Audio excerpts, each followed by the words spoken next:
Assalamualaikum, welcome back to my YouTube channel. Hope you guys are fine. आज के lecture में हम chapter 13 sound इसके एमसीक्यूज कंप्लीट करेंगे और कंस्ट्रक्टेड रिस्पांस क्वेश्चंस वो करेंगे। इससे पहले जो लेक्चर है उसमें हमने चैप्टर 13 साउंड की जो थ्योरी का शॉर्ट लेक्चर है वो अपलोडेड है ऑलरेडी। न्यूमेरिकल्स हम कर चुके हैं, शॉर्ट रिस्पांस क्वेश्चंस कर चुके हैं। इसके सिर्फ एमसीक्यूज और कंस्ट्रक्टेड रिस्पांस क्वेश्चंस रह गए थे, वो आज इस लेक्चर में हम कंप्लीट करेंगे। तो एमसीक्यूज की तरफ बढ़ते हैं। सबसे फर्स्ट जो एमसीक्यूज की स्टेटमेंट पढ़ते हैं, what are the three main parts of the human ear. बहुत ही सिंपल सा एमसीक्यू है, ठीक है। इसके ऑप्शन पहले देख लेते हैं। ए में बताया हुआ है outer ear, middle ear, inner ear. B part में है inner ear, cochlea, ear drum. C part क्या है, middle ear, ear drum, auditory nerve. और डी पार्ट में बताया हुआ है outer ear, auditory nerve, cochlea. अब ये जो बी सी डी में है, ये तमाम जो आपको नेम दिए हुए हैं, बेसिकली ये भी तो ह्यूमन ईयर के ही पार्ट्स हैं, लेकिन ये मेन पार्ट्स नहीं है, ठीक है। ये आगे कॉकलिया हो गया, जैसे इनर ईयर, तो इन्होंने हमसे थ्री मेन पार्ट्स पूछे, तो उसके हवाले से हमारे पास जो ए ऑप्शन है वो ज़्यादा प्रेफर हम इसको करेंगे, क्योंकि इसमें थ्री मेन पार्ट्स का ही जिक्र है कि आउटर है, फिर मिडल है और फिर इनर ईयर है। इसके बाद जो अगले ये तीन ऑप्शन हैं, इनमें इन्हीं जो जैसे middle ear, inner year, outer ear, इनके कुछ पार्ट्स हैं, उनके नेम दिए हुए, तो इसलिए हम इसमें ए ऑप्शन को करेक्ट करेंगे। सेकंड की स्टेटमेंट पढ़ते हैं, sound produced by the piano and violin gives dash wave form on the oscilloscope. इसमें पूछ रहे हैं कि जो पियानो से साउंड आपको सुनाई देता है या वायलिन से साउंड सुनाई देता है, हम उस साउंड को जब ऑसिलोस्कोप पे डिस्प्ले करवाते हैं उसकी वेव फॉर्म आपको कैसे दिखाई देती है। तो ये जो है बिल्कुल आपने जब बुक को अच्छे से पढ़ा होगा, चैप्टर को याद किया होगा, उसको एमसीक्यू के लिहाज से भी प्रिपेयर किया होगा, तो आप तभी इस किस्म के एमसीक्यूज अटेम्प्ट कर पाएंगे। इस चैप्टर में जो एमसीक्यूज दिए हुए हैं वो मोस्टली आपकी बुक में से ही हैं, बुक की लाइंस उठा के उनको एमसीक्यू बना दिया गया। पेज नंबर 105 पे देखें, वो जो टॉपिक है उसके सेकेंड लास्ट पैराग्राफ में आपको ये लाइन दिखाई देगी, वहाँ पे ये लिखा हुआ है कॉम्प्लेक्स वेव फॉर्म, ठीक है। तो इसलिए आपने जो लेक्चर है, जो एक शॉर्ट लेक्चर दिया जाता है, उसको करने के बाद अपनी बुक को बहुत अच्छे से उसमें से गो थ्रू करना है। थर्ड की स्टेटमेंट है, which is not true for the sound. A part में बोला है sound is produced by the vibrating body. B में कह रहे हैं sound travels due to variation of pressure in the air. C में कह रहे हैं कि sound transfer energy along with matter of medium. और डी में बोला हुआ है sound is compressional and longitudinal wave. इसमें पूछ रहे हैं कि आपने बताना है कि साउंड के बारे में इन चार स्टेटमेंट में से कौन सी स्टेटमेंट ट्रू नहीं है, जो कि गलत है। तो फर्स्ट में वो कह रहे हैं कि साउंड प्रोड्यूस होता है किसी भी वाइब्रेटिंग बॉडी से। ये बात तो बिल्कुल दुरुस्त है। जब से हमने साउंड का चैप्टर पढ़ना शुरू हुआ, हमने यही बात बार बार रिपीटेडली पढ़ रहे हैं कि साउंड जो है वो वाइब्रेशन की वजह से प्रोड्यूस होता है। कोई भी बॉडी जब वाइब्रेट करती है वहाँ से साउंड प्रोड्यूस होता है। बी जो पार्ट है, बी ऑप्शन है, इसमें लिखा हुआ है sound travels due to variation of pressure in the air. Sound travel करता है किस तरह से, कंप्रेशन और रेयरफेक्शन हमने देखी है ना, वेव्स के फॉर्म में जब वो ट्रैवल कर रहा होता है उसमें कंप्रेशन कौन से रीजन है जिनमें ज़्यादा डेंसिटी ज़्यादा होती है, ठीक है, प्रेशर वहाँ पे ज़्यादा है, और दूसरे रेयरफेक्शंस हैं। तो साउंड ट्रैवल जो करता है वेरिएशन ऑफ प्रेशर की वजह से, ये बात भी ठीक है। और सी पार्ट जो है वो क्या है, sound transfer energy along with matter of medium. Sound जो है वो वेव है, और वेव्स हमेशा एनर्जी कैरी करती हैं एक जगह से दूसरी जगह, लेकिन वो मैटर को नहीं अपने साथ लेकर जाती। तो ये बात गलत है। एनर्जी ज़रूर ट्रांसफ़र होती है साउंड वेव के साथ, लेकिन मीडियम नहीं ट्रांसफ़र होता। अगर इस तरह से होता तो जब एक जगह से दूसरी जगह, जैसे कि स्पीकर, ठीक है, स्पीकर में से साउंड आ रही है, आपको आवाज़ सुनाई दे रही है, एक जगह से दूसरी जगह ट्रैवल कर रही है, तो साउंड एनर्जी लेकर जा रही है एक जगह से दूसरी जगह। अब ऐसा तो नहीं होता कि साथ में स्पीकर भी एक जगह से दूसरी जगह चलना शुरू हो जाए साउंड वेव्स की वजह से, ऐसा नहीं होता, ठीक है। तो साउंड एनर्जी ट्रांसफ़र तो करता है, लेकिन मैटर ऑफ मीडियम नहीं साथ में ट्रांसफ़र हो रहा होता। तो ये चीज़ जो है, ये स्टेटमेंट गलत हो जाती है। नेक्स्ट फोर्थ जो है एमसीक्यूज की स्टेटमेंट पढ़ते हैं, sound travel faster in. Rubber है, एयर, वाटर, स्टील। तो इसमें देखें आपको कौन सी ऐसा मटेरियल दिखाई दे रहा है, लग रहा है कि वो सॉलिड होगा। सॉलिड में स्पीड की जो स्पीड है साउंड की वो सबसे ज़्यादा होती है, फास्ट होती है। तो वाटर लिक्विड है, एयर फिर गैस है, रबर इलास्टिक मटेरियल है, स्टील रह जाता है हमारे पास जो कि सही सॉलिड है। तो स्टील में सबसे ज़्यादा इसकी स्पीड होगी। आगे पूछ रहे हैं फिफ्थ में, speed of sound in air is 332 metre per second, what is it speed in the vacuum. अच्छा, कह रहे हैं कि एयर में स्पीड जो होती है साउंड की वो 332 होती है, तो वैक्यूम में उसकी स्पीड क्या होगी। वैक्यूम में क्या 332 होगी, 332 से ज़्यादा होगी या इससे कम होगी। और डी क्या ऑप्शन है, ज़ीरो होगा। क्यों, क्योंकि साउंड वेव्स जो है वो मैकेनिकल वेव्स हैं। मैकेनिकल वेव्स को मीडियम चाहिए होता है ट्रैवल करने के लिए, ठीक है। स्पीड कब तब भी हम स्पीड को कंसिडर करते हैं जब हम ये कहते हैं एक चीज़ मूव कर रही है, ट्रैवल कर रही है, उसकी स्पीड इतनी है। जब साउंड वैक्यूम में स्पेस में ट्रैवल ही नहीं कर सकता क्योंकि वो मैकेनिकल वेव है, उसको मीडियम चाहिए, वैक्यूम में मीडियम नहीं है तो उसकी स्पीड नहीं होगी, वो ट्रैवल ही नहीं कर रहा, तो इसलिए ऑप्शन इसका डी जो है वो करेक्ट हो जाएगा। सिक्स की स्टेटमेंट पढ़ते हैं, the sound travels from water to an iron rod and then into air and back into water, the speed of sound will successively, एक तरह से आपको सिनेरियो दे दिया कि साउंड है वो पहले वाटर में है, ठीक है, वाटर से आयरन रॉड में आता है, आयरन रॉड से एयर और फिर दोबारा वाटर में जाता है। तो इस सब केस में स्पीड ऑफ साउंड पे क्या इफेक्ट पड़ता है, बहुत ही आसान है। देखें पहले वाटर है, वाटर लिक्विड है, फिर वो वाटर से आयरन रॉड में आया यानी कि सॉलिड में आ गया, तो साउंड जो है वो वाटर में इसकी स्पीड कम होगी, ठीक है, आयरन रॉड में थोड़ी ज़्यादा होगी, फिर दोबारा जब वो एयर में चला गया है गैस यानी कि फिर डिक्रीज़ होनी चाहिए। तो इसलिए हमें ये वाला ऑप्शन जो है वो बी जो है वो बेहतर लग रहा है, करेक्ट लग रहा है।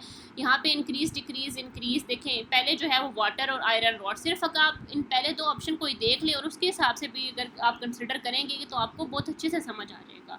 हमने वाटर और आयरन रॉड को अगर देख लें, वाटर और आयरन रॉड में से तो आयरन रॉड की ही ज़्यादा होनी चाहिए, तो यानी कि डिक्रीज़ और इंक्रीज़ वाला जो जो ऑप्शन है आप पहले उनको देखें। तो डिक्रीज़ और इंक्रीज़ वाला तो आपको सिर्फ इसी में दिखाई दे रहा है, ए इसलिए नहीं हो रहा कि वाटर में तो ज़्यादा हो नहीं सकती स्पीड आयरन रॉड के मुकाबले में, ठीक है। अगर यहाँ पे डिक्रीज़ इंक्रीज़ होता तो भी हम इसको कंसिडर करते हैं, फिर इस पर सोच बहस कर सकते थे।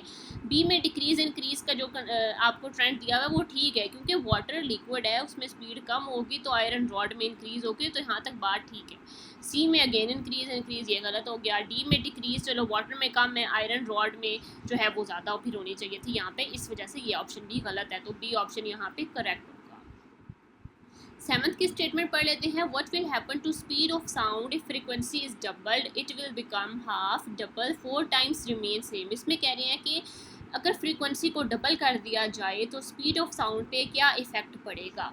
अब बच्चे यहाँ पे आपने इस बात का ध्यान रखना है कि जब भी इस तरह का साउंड से रिलेटेड कोई भी न्यूमेरिकल स्टेटमेंट है उसमें फ्रीक्वेंसी को डबल हाफ कुछ भी करने का जिक्र है तो उसका इफेक्ट उसकी स्पीड पे नहीं पड़ेगा। वो इसलिए नहीं पड़ेगा कि फ्रीक्वेंसी जो होती है ना वो बेसिकली सोर्स ऑफ साउंड की होती है, ठीक है, तो वो उस पर जो सोर्स ऑफ साउंड है फ्रीक्वेंसी उसकी वजह से जनरेट हो रही होती है, उसकी फ्रीक्वेंसी है, तो उसका स्पीड से कोई लेना देना नहीं है, ठीक है, स्पीड सिर्फ मीडियम पे डिपेंड कर रही होती है। तो इसलिए हम यहाँ पे लिखेंगे रिमेन सेम, स्पीड का फ्रीक्वेंसी से कोई भी ताल्लुक नहीं है। v equals to F lambda जो फार्मूला है उसमें हम जो है वो वेव लेंथ और स्पीड का जो हम रिलेशन पढ़े हैं उसमें वेव लेंथ है, स्पीड है और आपके पास फ्रीक्वेंसी है, लेकिन फ्रीक्वेंसी की वजह से v पे फ़र्क नहीं पड़ता, ठीक है, क्योंकि ये जो हमारे पास स्पीड है वो मीडियम पे डिपेंड कर रही होती है। इसके बाद है अगर मीडियम चेंज होगा तो आपके पास स्पीड ऑफ साउंड जो है वो चेंज हो जाएगा, इसके अलावा और किसी भी चीज़ से स्पीड चेंज नहीं होगी साउंड की। 8 की स्टेटमेंट पढ़ते हैं, infrasonic waves have frequency greater than 20 hertz, less than 20 hertz या 20 हर्ट्ज हैं, और डी लेस दैन और ग्रेटर दैन आई गेस इसमें होगा, तो इसमें आ जाएगा हमारे पास ऑप्शन बी जो है वो करेक्ट है, क्योंकि इंफ्रासोनिक की जो है वो लेस दैन 20 हर्ट्ज आ जाती है, ठीक है, और जो अल्ट्रासाउंड होती है उनकी ग्रेटर दैन 20 किलो हर्ट्ज होती है। आई गेस यहाँ पे ग्रेटर और लेस का ऑप्शन है, थोड़ी मिस्टेक हो गई है। नेक्स्ट 9th की स्टेटमेंट हम रीड कर लेते हैं, for echo the minimum distance of a person from obstacle is, कह रहे हैं एको सुनाई देने के लिए ज़रूरी क्या है कि कम से कम डिस्टेंस भी कितना होना चाहिए पर्सन के दरमियान और ऑब्स्टेकल के दरमियान। ये भी आपकी बुक से एज इट इज़ उठा के दी हुई है लाइन, तो वो 17 मीटर है, ठीक है, इसका ऑप्शन ए करेक्ट होगा।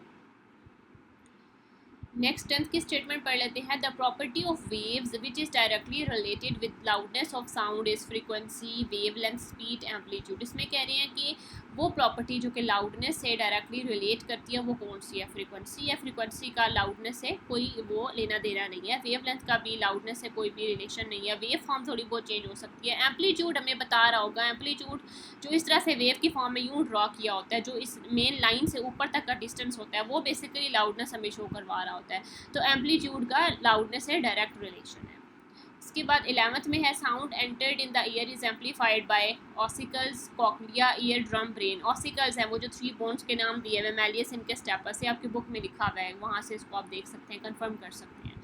12th की स्टेटमेंट है silent whistle is use to train dog when trainer blows the whistle human beings do not hear it but dogs do listen its possible frequency is। अच्छा, अब human की जो Audible frequency range है जो हमें सुनाई देती है वो 20 हर्ट्ज से लेकर 20,000 किलो हर्ट्ज 20,000 किलो हर्ट्ज तक है, या 20 किलो हर्ट्ज हम उसको बोल रहे होते हैं, ठीक है। और जो डॉग्स हैं उनकी जो ऑडिबल फ्रिक्वेंसी रेंज है वो ह्यूमन के मुकाबले में ज़्यादा है, 20,000 से ज़्यादा है, ठीक है। तो इस वजह से उनको जो भी विसल सुनाई देती है वो हमारी ऑडिबल फ्रिक्वेंसी रेंज से ज़्यादा ही होगी, तो हमें सुनाई नहीं देती, ठीक हो क्या। तो इसलिए इसका ऑप्शन डी करेक्ट होगा। 13 में पढ़ लेते हैं the pitch of the sound depends upon A, option में फ्रीक्वेंसी, बी में एम्पलीट्यूड, सी क्वालिटी, डिस्प्लेसमेंट। के पेज 104 पे काइंड ऑफ ग्राफ बने हुए हैं, उसमें ये लिखा हुआ है फ्रीक्वेंसी जो है वो पिच फ्रीक्वेंसी पे डिपेंड कर रही होती है। 14th का स्टेटमेंट पढ़ लेते हैं two sound waves having same loudness and pitch can be distinguished by one of characteristics of sound called loudness, pitch, quality, intensity. Quality की डेफिनेशन ही बेसिकली ये है, तो इसमें सी ऑप्शन करेक्ट आ जाएगा। 15 की स्टेटमेंट पढ़ लेते हैं the sensation of sound persist in our brain for about 10 second, 1 second, 0.1 second, 0.01 seconds. तो ये कह रहे हैं कि सेंसेशन ऑफ साउंड यानी कि हमारे ब्रेन में एक आवाज़ की जो सेंसेशन है वो कितनी देर तक रहती है, वो उसका करेक्ट ऑप्शन डी है 0.01 सेकेंड। इसके बाद अगर कोई भी दो आवाज़ें हैं जिनका जो फासला है, दो आवाज़ें आपको एक साथ अगर सुनाई दे रही हैं तो वो हमारा ब्रेन उसको अलग अलग परसीव नहीं कर सकेगा। अगर 0.01 सेकेंड के बाद अगली आवाज़ आएगी तो हमें समझ आएगी हमारे ब्रेन को ये अगली बात है, अगली आवाज़ है, नेक्स्ट सेंसेशन जब हमारे ब्रेन को जो है वो रहेगी उसमें। तो जो सेंसेशन रहती है वो एक साउंड की वो 0.01 सेकेंड तक रहती है, इसके बाद अगली सेंसेशन फिर स्टार्ट होती है। तो यहाँ तक हम MCQs जो हैं वो कंप्लीट हो गए हैं। अब कंस्ट्रक्टेड रिस्पॉन्स क्वेश्चंस की तरफ चलते हैं, तो वो आपको टोटल आपकी बुक में 2 ही दिए हुए हैं। सबसे पहला जो क्वेश्चन है वो सिंपल सा कि फ्रीक्वेंसी रीजन आपने बताना है, इंफ्रासाउंड का क्या है, ह्यूमन ऑडिबल फ्रीक्वेंसी क्या है, अल्ट्रासाउंड क्या है। इंफ्रासाउंड कौन से हैं, 20 हर्ट्ज से कम वाले, यानी कि 0 और जो 10 है आपके पास, हाँ 0 और जो 10 है, ठीक है, ये आपके पास इंफ्रासाउंड आ जाएंगे। इंफ्रासाउंड की डेफिनेशन क्या थी, जो 20 हर्ट्ज से लेस देन होते हैं। फिर ह्यूमन ऑडिबल फ्रीक्वेंसी क्या आ जाएगी, ये जो मैंने 2 बार से ये दिखाया था, ये हमारे पास 20 से लेकर 20,000 तक, ये ह्यूमन ऑडिबल फ्रीक्वेंसी रेंज है। और फिर अल्ट्रासाउंड कौन सा है, जो 20 से आगे ज़्यादा आ जाते हैं, ग्रेटर आ जाते हैं। तो ये इसको हमने मार्क कर लिया फ्रीक्वेंसी रेंज को। इसके बाद सेकंड जो है वो उसका क्वेश्चन में पूछा हुआ है label the major parts of the human hearing system. ये वही बहुत सिंपल सी डायग्राम है जो आपकी बुक में दी हुई है, उसकी लेबलिंग बस आपने कर लेनी। यहाँ पे आपके पास ईयर ड्रम है, ठीक है, यहाँ पे बोन्स हैं, कॉकलियर नर्व है, ये फिर ब्रेन की तरफ जा रही है, ये कॉकलिया होता है, ठीक है। हमारे पास ये inner ear, middle year, outer ear, बस उन्होंने मेन पार्ट्स पूछे हैं। तो ये बहुत ही आसान सी इसकी लेबलिंग है। तो यहाँ पे आपके पास जो एक्सरसाइज है वो कंप्लीट हो जाती है। तो इस चैप्टर की जो है हम कंप्लीट इसको कर चुके हैं, MCQs भी हो गए, कंस्ट्रक्टेड भी हो चुके हैं, रिस्पॉन्स शॉर्ट रिस्पॉन्स हम पहले कर चुके हैं। इस चैप्टर को न्यूमेरिकल सबसे पहले अपलोड कर दिए थे, फिर शॉर्ट लेक्चर भी हो गया। आई होप आपको ये चैप्टर मुकम्मल समझ आ गया होगा। किसी किस्म की कोई कन्फ्यूजन हो तो आप मुझसे पूछ सकते हैं। Thank you for watching. अल्लाह हाफिज़।